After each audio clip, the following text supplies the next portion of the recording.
Bom, boa noite a todos. A gente está dando prosseguimento aqui ao nosso estudo do livro Nos Domínios da Mediunidade, como fazemos todas as quartas-feiras.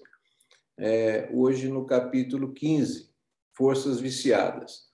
Como de costume, a gente vai fazendo uma leitura, né? E quem quiser interromper, fazer alguma observação, algum comentário, e também no final a gente reserva alguns minutos para a gente fazer alguns comentários, algumas reflexões aqui sobre o tema da noite, né? Então, vamos dar início. Capítulo 15, Forças Viciadas. Caía a noite. Após o dia quente, a multidão desfilava na via pública, evidentemente buscando o ar fresco. Dirigíamos-nos a outro templo espírita, em companhia de Aulus, segundo o nosso plano de trabalho, quando tivemos nossa atenção voltada para a enorme gritaria. 2 guardas arrastavam de restaurante barato um homem maduro, em deploráveis condições de embriaguez. O mísero esperneava e proferia palavras rudes, protestando. Observem o nosso infeliz irmão, determinou o orientador. E porque não havia muito tempo entre a porta ruidosa e o carro policial, pusemos-nos em observação. Achava-se o pobre amigo abraçado por uma entidade da sombra, qual se polvo estranho o absorvesse.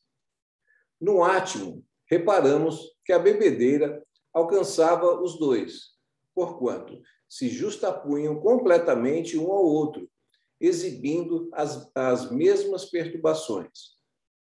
Em breves instantes, o veículo buzinou com pressa, e não nos foi possível dilatar anotações.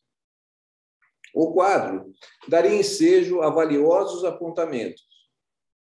Ante a alegação de Hilário, o assistente considerou que dispunhamos de tempo bastante para a colheita de alguns registros interessantes e convidou-nos a entrar. A casa de pasto regurgitava. Muita alegria, muita gente. Lá dentro, certo, recolheríamos material adequado a expressivas lições. Transpusemos a entrada. As emanações do ambiente produziam em nós indefinível mal-estar. Junto de fumantes e bebedores inveterados, criaturas desencarnadas de triste feição se demoravam expectantes. Alguns sorviam as baforadas de fumo, arremessadas ao ar, ainda aquecidas pelo calor dos pulmões, que se expulsavam, nisso encontrando alegria e alimento. Outros aspiravam o hálito de alcoólatras impenitentes. Indicando-as, informou o orientador. Muitos de nossos irmãos, que já se desvencilharam do vaso carnal, se apegam com tamanho desvario às sensações da experiência física que se cosem àqueles nossos amigos terrestres temporariamente desequilibrados nos desagradáveis costumes porque se deixam influenciar. Mas por que mergulhar dessa forma em prazeres dessa espécie? Hilário disse o assistente bondoso. O que a vida começa, a morte continua. Esses nossos companheiros situaram a mente nos apetites mais baixos do mundo, alimentando-se com um tipo de emoção que os localiza na vizinhança da animalidade. Isso aí vai mais ou menos de encontro que a gente estava falando na semana passada, né? O fato da gente desencarnar não muda em nada, não nos muda em nada, continuamos sendo as mesmas pessoas, né? Com as mesmas qualidades, com os mesmos defeitos, com os mesmos vícios, procurando as mesmas afinidades, as mesmas coisas, né? Então, aqui a gente está observando ali esses fenômenos de vampirismo, né? Que esses espíritos desencarnados que estão ligados ainda a esses vícios, né? Da bebida, da droga. Então, para eles se vamos dizer, se saciarem, né, é necessário eles se aproximarem dos encarnados ali e nesse fenômeno aí de vampirismo absorver aquelas emanações que os encarnados ali estão exteriorizando, né? Hilário, disse o assistente bondoso, o que a vida começa, a morte continua. Esses nossos companheiros situaram a mente nos apetites mais baixos do mundo, alimentando-se com um tipo de emoções que os localiza na vizinhança da animalidade.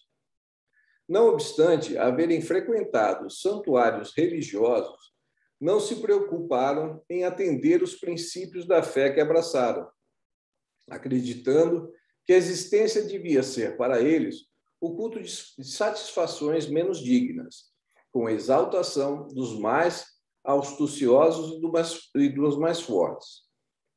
O chamamento da morte encontrou-os na esfera de impressões delituosas e escuras e, como é da lei que cada alma receba da vida conformidade com aquilo que dá, não encontram interesse senão nos lugares onde podem nutrir as ilusões que lhes são peculiares. Porquanto, na posição em que se veem, temem a verdade e abominam, procedendo como coruja que foge à luz. Meu colega fez um gesto de piedade e indagou. Entretanto, como se transformarão? Chegará o dia em que a própria natureza lhes esvaziará o cálice, respondeu Aulus convicto.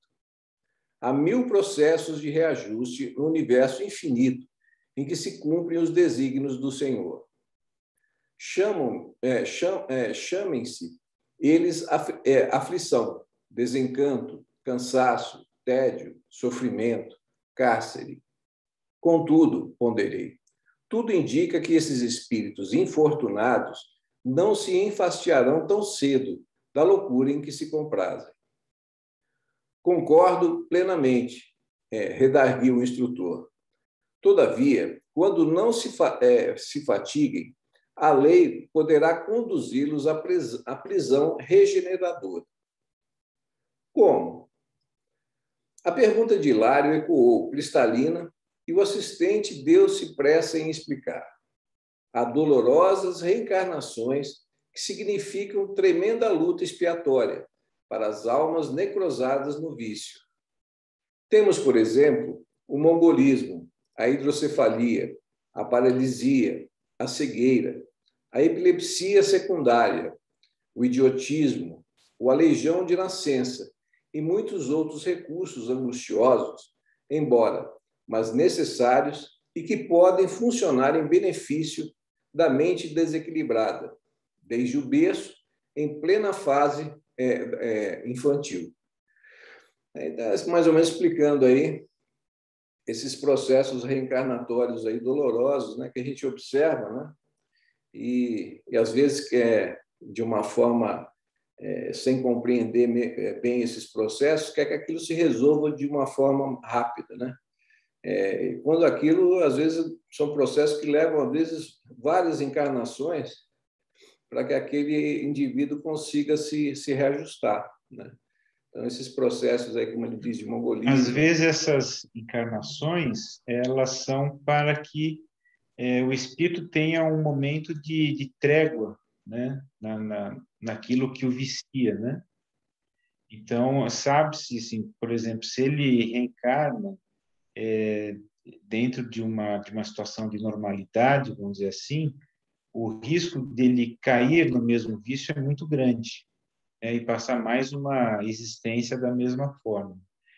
E muitas vezes esse é um método que pode ser um método impositivo ou pode ser um método por solicitação, onde o espírito encarna dentro de uma debilidade mental qualquer, e graças a essa debilidade mental ele tem um prazo, um tempo, né, para poder ter uma reflexão, um equilíbrio, como se fosse aí uma clínica de trabalho para desintoxicação, vamos dizer assim, né? Então, na verdade, essas encarnações permitem ao espírito uma desintoxicação das viciações que ele vem trazendo, já que pela idiotia e assim por diante, pelas questões neurológicas importantes, ele não vai entrar nos vícios que fizeram ele cair novamente, seja álcool, droga, sexo e assim por diante, né? Pelas Então, na próprias. verdade, é uma dádiva, né? Que a espiritualidade permite a esses espíritos encarnar numa situação como essa. A limitação física é um freio, né?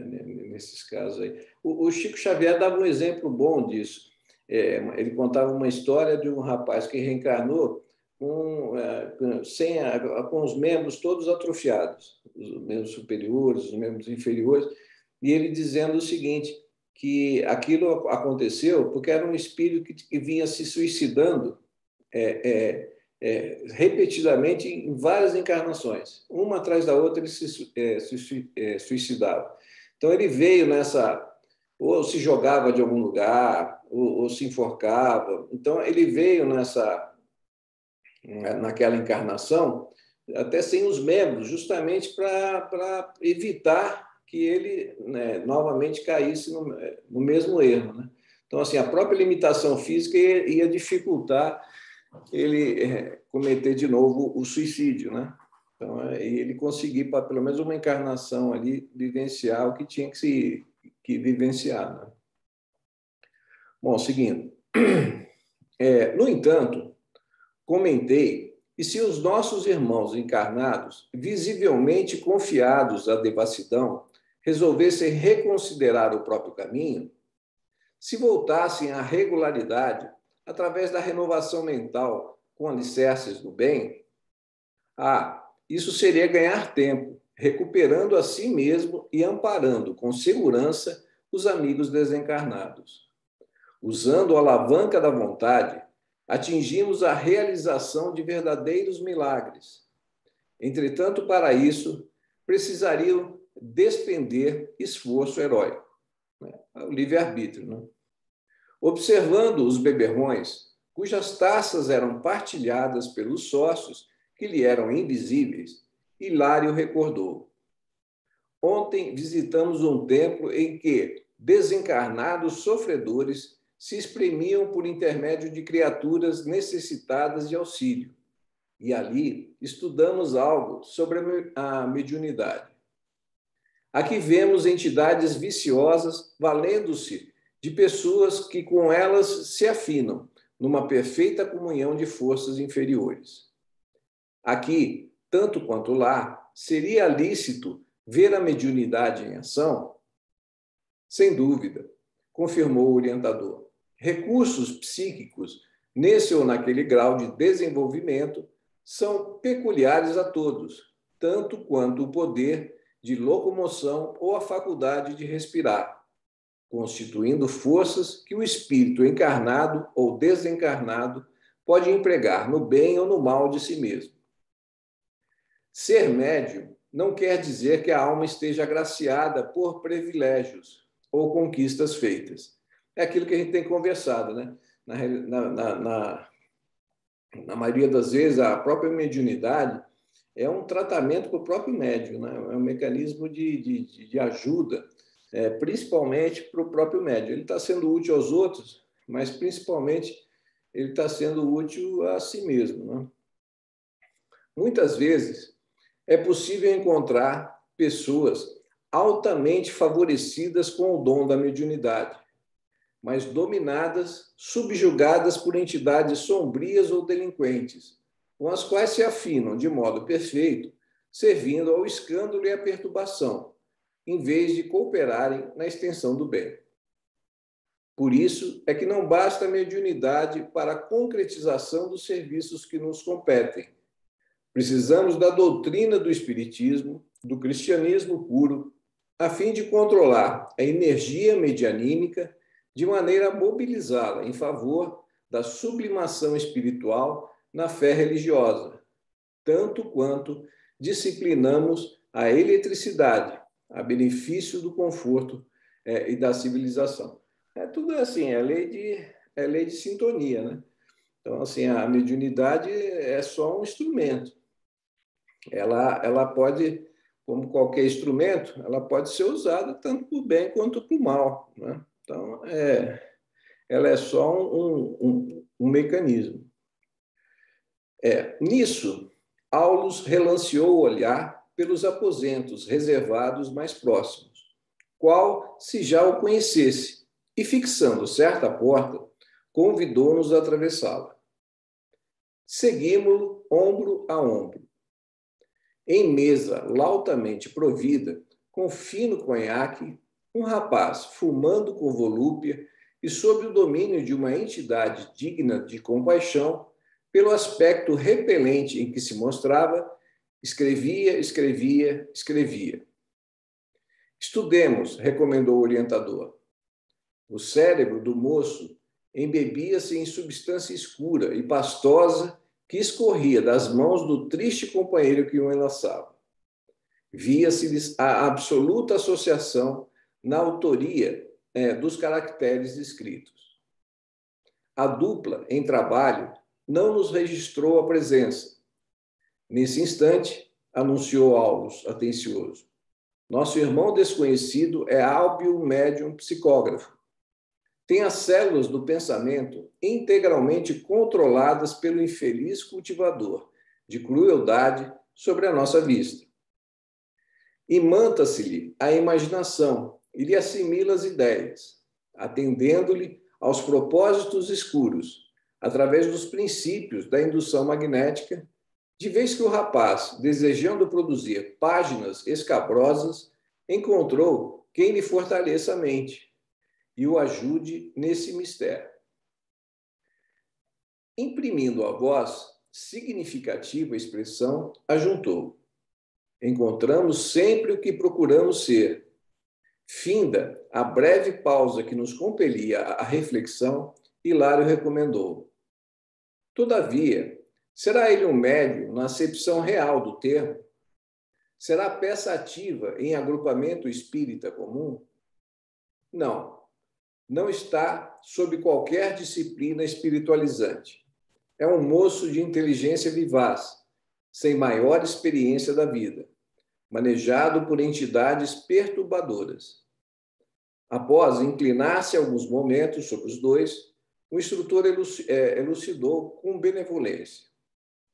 Entre as excitações do álcool e do fumo, que saboreiam juntos, pretendem provocar uma reportagem perniciosa, envolvendo uma família em duras aflições. Houve um homicídio a cuja margem aparece a influência de certa jovem, aliás, as múltiplas causas em que se formou o deplorável acontecimento. O rapaz que observamos, amigo de operoso lidador da imprensa, é de si mesmo dado à malícia, e com a antena mental ligada para os ângulos mais desagradáveis do problema, ao atender um pedido de colaboração do cronista, que lhe é companheiro, encontrou no caso de que hoje se encarrega o concurso de ferrelho viciado perseguidor da menina em foco, interessado em exagerar-lhe a participação na ocorrência, com o fim de martelar-lhe a mente apreensiva e arrojá-la aos abusos da mocidade. Mas como, indagou Hilário, espantadiço? O jornalista de posse do comentário calunioso será o veículo de informações tendenciosas ao público. A moça ver-se-á de um instante para outro, exposta às mais desapiedadas apreciações, e, de certo, se perturbará sobremaneira, de vez que se lhe define a colaboração no crime. O obsessor, usando calculadamente o rapaz com que se lhe afina, pretende alcançar um noticiário de sensação para deprimir a vida moral dela e, com isso, amolecer-lhe o caráter, trazendo-a, se possível, ao charco vicioso em que ele jaz. E conseguirá? Insistiu meu colega assombrado. Quem sabe? É algo triste, o orientador acrescentou. Naturalmente, a jovem teria escolhido o gênero de provações que atravessa, dispondo-se a lutar com valor contra as tentações. E se não puder combater com a força precisa? Será mais justo dizer, se não quiser, porque a lei não confia problemas de trabalho superiores à nossa capacidade de solução. Essa aqui é interessante, né? É assim, aquelas situações que Deus permite que a gente seja submetido, né? São sempre situações que estão dentro da nossa capacidade de lidar com elas, né? Dentro da capacidade de nós resolver. Né? Obviamente, sempre a gente vai estar escolhendo, né? Dentro do nosso livre-arbítrio, a gente vai estar escolhendo um caminho ou outro, o caminho melhor ou o caminho pior, mais difícil, que depois vai trazer dor e sofrimento. Mas a providência divina nunca expõe a gente a uma situação em que a gente não tem a capacidade de poder superá-lo, né? Aí, pelo menos é o que a gente subentende dessa passagem aqui desse texto. Assim, pois, caso não delibere guerrear, a influência destrutiva demorar-se-á por muito tempo nas perturbações a que se encontra ligada em princípio. Tudo isso por quê? A pergunta de Hilário pairou no ar por aflitiva interrogação. Todavia, Aulus acerenou-nos o ânimo elucidando. Indiscutivelmente, a jovem e o infeliz que a persegue estão unidos um ao outro desde muito tempo. Terão estado juntos nas regiões inferiores da vida espiritual, antes da reencarnação com que a menina presentemente vem sendo beneficiada.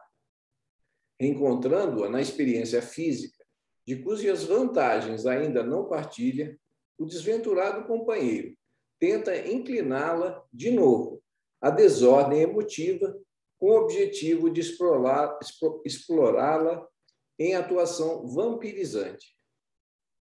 Aulus fez ligeiro intervalo, sorriu melancólico e acentuou. Entretanto, falar nisso seria abrir as páginas comoventes de enorme romance, desviando-nos do fim que nos propomos atingir.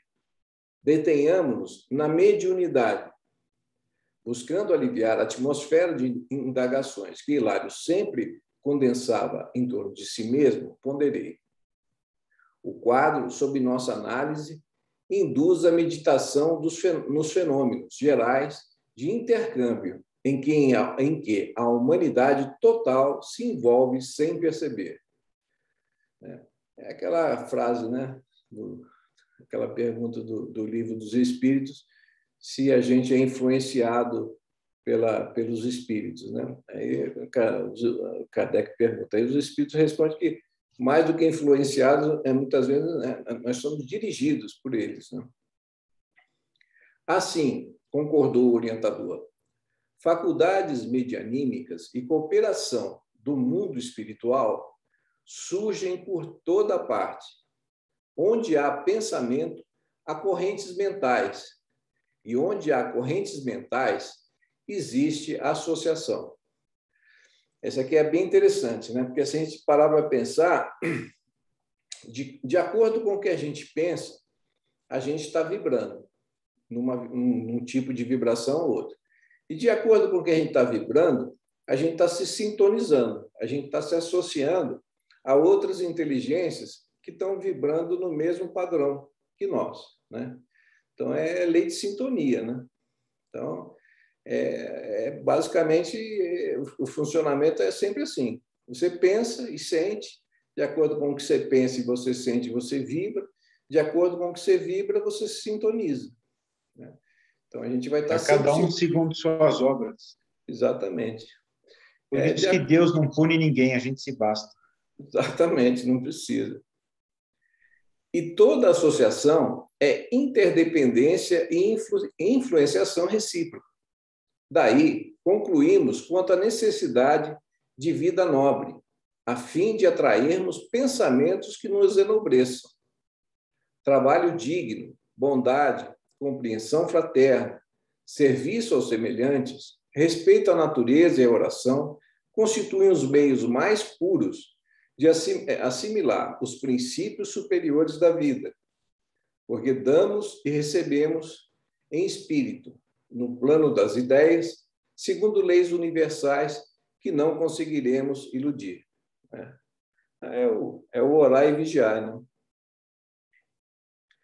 Em silêncio, gesto com que nos recordava o dever a cumprir, o assistente convidou-nos à retirada. Retornamos à via pública. Mal recomeçávamos a avançar, quando passou por nós uma ambulância em marcha vagarosa, sireneando forte para abrir caminho. À frente, ao lado do condutor, sentava-se um homem de grisalhos cabelos, a lhe emoldurarem a fisionomia simpática e preocupada. Junto dele, porém, abraçando com naturalidade e doçura, uma entidade em roupagem lirial lhe envolvia a cabeça em suaves e calmantes irradiações de prateada luz. Ó, inquiriu Hilário, curioso, quem será aquele homem tão bem acompanhado?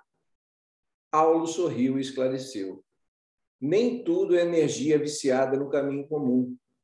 Deve ser um médico em alguma tarefa salvacionista. Mas é espírita? Com todo o respeito que devemos ao espiritismo, é imperioso lembrar que a bênção do Senhor pode descer sobre qualquer expressão religiosa, afirmou o orientador com expressivo olhar de tolerância. É interessante isso aqui. Outro dia eu estava lendo uma frase que eu achei bem interessante, né? Perguntar, ele é espírita, né? Eu estava lendo, acho que é naquela coleção Fonte Viva, aqueles livros que tem, são 5 livrinhos daquela coleção do Emmanuel, né, que o Chico psicografou. Ele estava dizendo o seguinte, que uma das características mais inferiores do egoísmo é a gente achar que o bem só pode vir das nossas mãos ou dos nossos, dos próximos que estão junto de nós. Ele falava, isso é uma das características mais evidentes, né, da inferioridade do egoísmo. Né? Porque, assim, que nem ele está dizendo aqui, o bem vem de toda parte. Né? Está dentro da doutrina espírita, dentro das filosofias orientais. Né? Deus está em toda parte, né? Na Igreja Católica. Né? O bem, ele vem de toda parte. Né? Com todo o respeito que devemos, que eu já li. Contudo, podemos qualificá-lo como médium? Perguntou meu companheiro, algo desapontado. Como não? Respondeu Aulus convicto. É médium de abençoados valores humanos, mormente no socorro aos enfermos, no qual incorpora as correntes mentais dos gênios do bem, consagradas ao amor pelos sofredores da terra. E com significativa inflexão de voz, acrescentou: como vemos, influências do bem ou do mal, na esfera evolutiva em que nos achamos, se estendem por todos os lados, e por todos os lados registramos a presença de faculdades medianímicas, que as assimilam, segundo a direção feliz ou infeliz, correta ou indigna, em que cada mente se localiza. Estudando, assim, a mediunidade nos santuários do Espiritismo com Jesus, observamos uma força realmente peculiar a todos os seres, de utilidade geral. Se sob uma orientação capaz de discipliná-la e conduzi-la para o máximo aproveitamento no bem.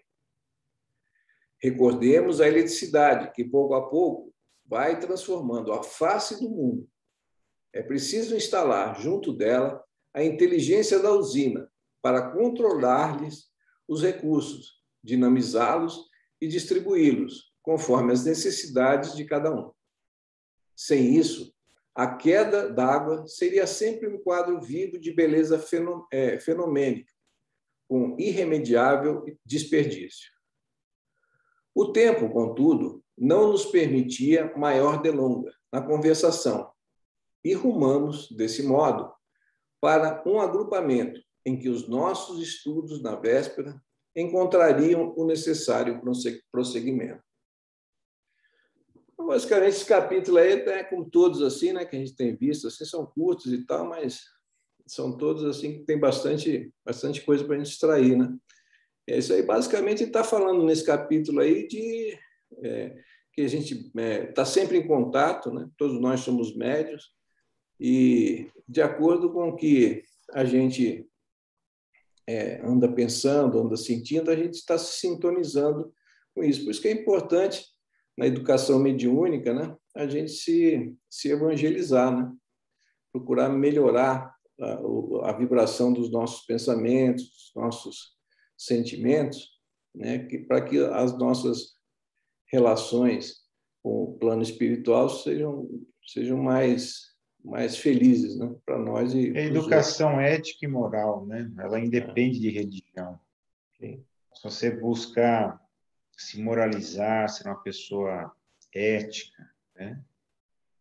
Entender as necessidades do próximo, buscar recursos, né?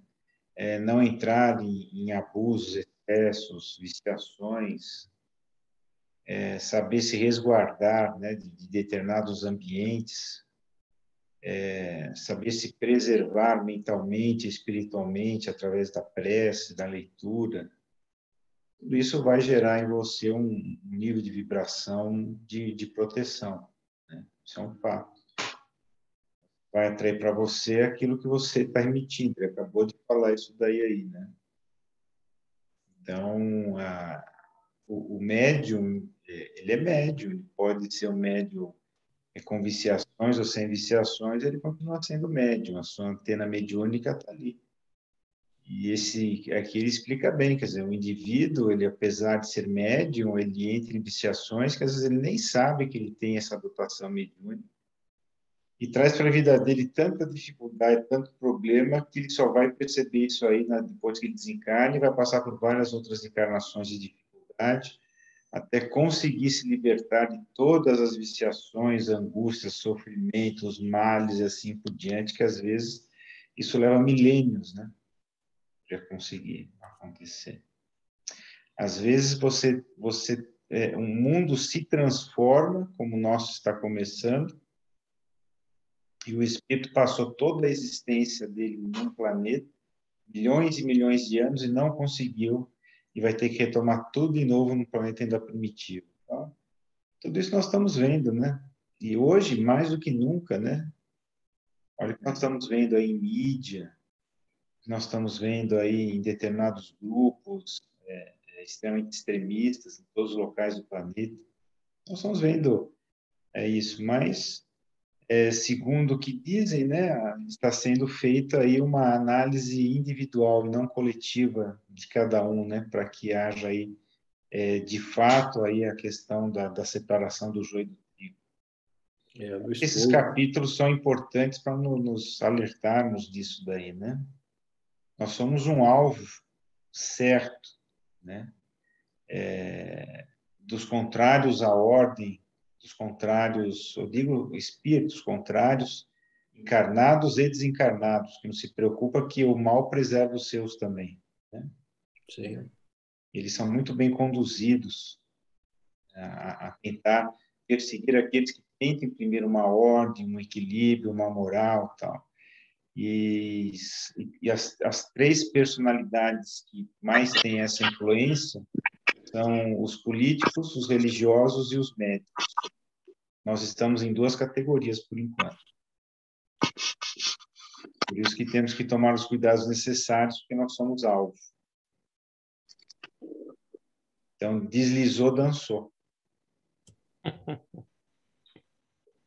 É verdade. Isso daqui, esses dias eu estava conversando sobre isso, né? Que a gente tem que tomar um cuidado danado, né? Porque os benfeitores, eles já nos alertaram tantas e tantas vezes, né? Vários espíritos de luz, através de vários médiuns diferentes, sobre os motivos das quedas dos espíritas, né? E o motivo é basicamente o mesmo, né? Que é a vaidade, o orgulho, né? E esse capítulo nos alerta sobre isso, né? Quer dizer, espírita como título apenas, a espírita é uma faca de dois gumes. Ou a queda vai ser muito grande, porque você não vai ter sequer a justificativa da ignorância, ou você de fato vai ter oportunidade da ascensão. Aí depende da gente, né? Ou o mais importante aqui, ó, coração que irradie paz e fraternidade. É o mais importante. Meu amigo, muito se pedirá quem muito recebeu. É isso aí. Então, ou a gente para de ler esse negócio aqui, ou a gente Agora não toma adianta jeito. mais, agora já foi. Estamos só se Agora não tem mais comprometendo. jeito. Ou a gente para de ler, ou a gente toma jeito, senão cansou. E no meio espírita vieram reencarnando os espíritos mais difíceis, né? Os espíritos mais difíceis estão reencarnados aqui na doutrina espírita. Por isso que os benfeitores falam, né? O conhecimento é importante, estudar é importante, instruí-vos, né? Muito importante, mas não é o mais importante, né? Porque o desenvolvimento intelectual sem o desenvolvimento moral, a sabedoria sem amor, é um perigo enorme. É um Enorme. meio, né? Não é o fim, né? Muitas pessoas levam o conhecimento, a coisa, como um fim. Mas, na realidade, o conhecimento, se adquire o conhecimento, é um meio, né? É um meio para você atingir o fim, que é esse, né? A gente vamos dizer, se moralizar, né? Então, E aí a só... gente vê como é que a mediunidade é uma coisa muito séria, né? A mediunidade é uma coisa muito séria. Então, as pessoas, quando se decidem realmente entrar nessa seara de desenvolver a mediunidade, ir para a casa espírita, participar de reunião mediúnica, tem que estar muito consolidada a questão da evangelização, É o porque senão próximo entra capítulo, brincando, né? André. É o próximo capítulo, mandato mediúnico. É isso aí. O André, É e isso assim, e além disso, assim, a gente tem que entender, né? Assim, às vezes a gente tomar a mediunidade é aquele médium que participa de sessão mediúnica e tal, mas na realidade não é isso, né? O que ele mostra nesse capítulo aí é justamente aquele repórter ali, jornalista e tal, que era um médium e espíritos estavam utilizando ele para uma série Então, assim, a mediunidade a gente está exercendo em todos os instantes da vida, né? Não é só quando a gente senta numa mesa mediúnica e está participando de uma reunião mediúnica. A cada instante, no nosso trabalho, em casa, na família, a gente é médium, a gente está sofrendo influência, Sim, a nossa anteninha está ligada o tempo ligado o todo. tempo inteiro. Então, o tempo inteiro, a gente é médium, né? Então, a gente é médium no trabalho, a gente é médium em casa, e a gente tem que se preocupar com essas ligações que a gente mediúnicas, né? Que a gente está fazendo, né? Nós estamos sendo rodeados constantemente, vigiados constantemente. Nossos juízes julgadores estão ao nosso lado constantemente. A multidão de testemunhas, né? Analisando tudo, registrando tudo, vendo tudo, a forma como você pensa, como você age, como você lida. Tudo está sendo relatado adequadamente, né? Não é fácil, não é fácil, né? Aquilo que, assim, para você conseguir introduzir no seu dia a dia o pensamento de que se aquilo que você pretende, se aquilo que você quer, a forma que você vai falar, a forma como você vai pensar, está de acordo com os preceitos de Cristo, você ter essa coisa assim enraizada em você é muito difícil. A gente sempre dá uma escorregada. Puxa vida, escorreguei, mas aí já foi, né? Já escorreguei. Mas se a gente tivesse isso enraizado, a gente não estava mais aqui, né? A gente já tinha. Ué, mas vamos continuar aqui se não enraizarmos. Isso é um fato. Exatamente. Ou aqui ou um lugarzinho pior, né? Pior, né? Vamos pentear macaco. É isso aí. Alguém quer falar mais algum comentário? Fazer alguma observação aí? Bom. Não? Então, vamos, antes da gente fazer a nossa prece de encerramento, vamos encerrar aqui a nossa transmissão, a nossa gravação, né? Agradecendo aí quem acompanhou a gente, quem está acompanhando, e dizendo que na próxima quarta-feira a gente dá seguimento com o capítulo 16, né? Mandato mediúnico. A gente vai dar seguimento. Tá bom? Uma boa noite a todos e a gente encerra por aqui a nossa reunião da noite. Boa noite.